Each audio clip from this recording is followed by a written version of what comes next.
The other thing I was curious about is the restricted account. Would it be set up only for the purpose of the eventual capping, or would it possibly cover some of the engineering costs that we have to do every year that go towards the cap? Well, I think that would be up to the townspeople and town council Okay, to build a system. The purpose of pay-as-you-throw is proposed not to cover the everyday cost of running the landfill. It's to cover the cost of closing. So I would assume that we would probably set that to go into our current. But the materials that we buy to close, you know, that we're constantly doing the capping? I see that as a discussion. No, it is Okay. a discussion, but what I'm saying is, it's basically when we look at the numbers presented in this is the numbers presented is really talking about landfill closure. Yeah. And, you know, I think we would have to put money away to meet the landfill closure deadline, and then if the program generated, and I think those are all going to be discussions that we're talking about Right. in terms of what the ordinance is going to end up looking like. But the majority of the money has to be, because if this program passes, it's going to be to cover that $3 million deficit that will be there in 2015 at the current $168,000. I just think it would be appreciated by the town if it was really clearly delineated what these costs would be for, and then if we get maybe a quarterly report on, you know, what the funds are, what the, you know, the investment return has been, and how are we getting towards our goal. And the recycling monies that we get now, do they just go into the general fund?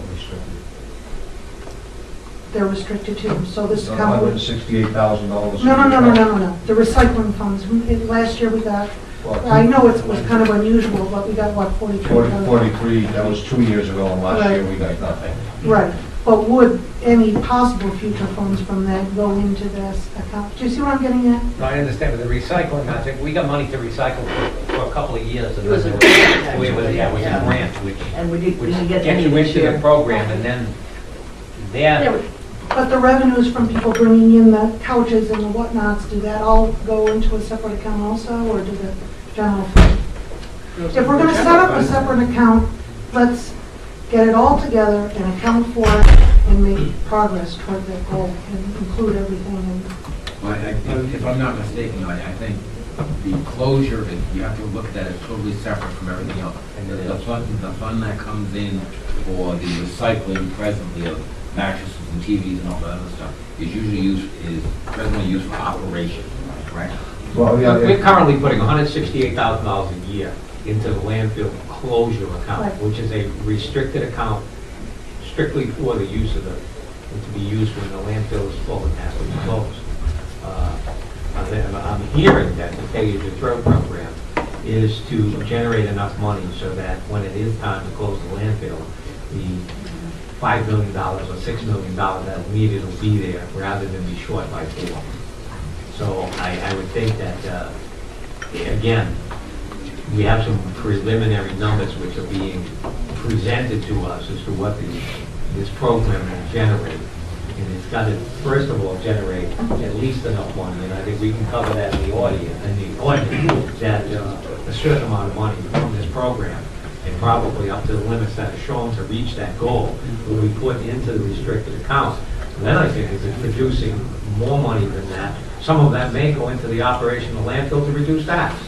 I mean, that's one of the ways of looking at it, or the entire money, and we continue to fund the way we do to our tax program, and we'll just have excess when the landfill closes, and that money can probably be used for, again, so that somebody isn't paying for something, because we will have monitoring at this facility, you know, going on indefinitely.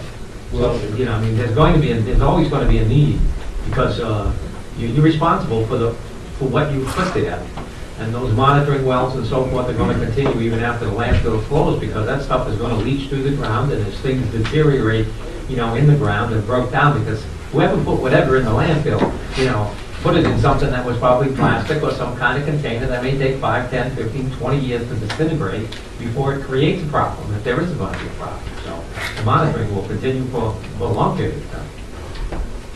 Just to answer Council Roderick's question, the fees that we do collect from mattresses, boxing, and all those recycles, those fees support the program.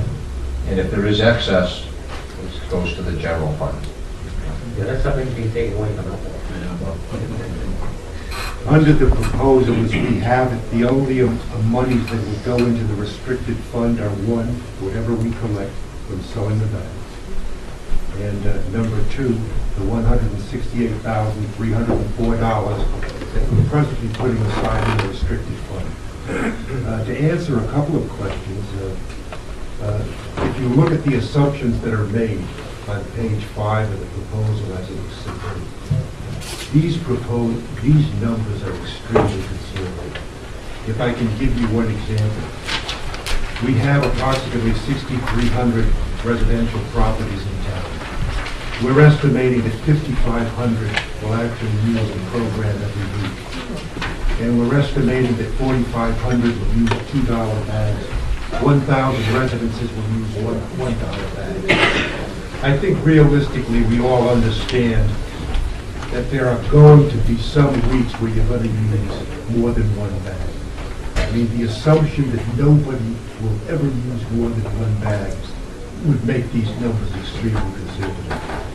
There was another reason why we kept in the general fund's contribution of $168,204. We recognized that at best what we're doing is making certain assumptions. And based on the assumptions we have here, we will have no difficulty meeting the goals that we've set. But I think it's important to keep in mind that what we were asked to do was to, as a landfill committee, was to come up with one, a program that would meet the cost of capital. That's number one. Number two, that possibly would serve as an incentive for people to recycle. And the combination of those two factors might actually push back the date of reckoning that we have for capping the landfill. I know that there are any number of issues that you can raise about no bin, no barrels flowing around, difficulty putting it out during a rainstorm, or people coming in from Westport with their bags and dropping them off at a relative's house.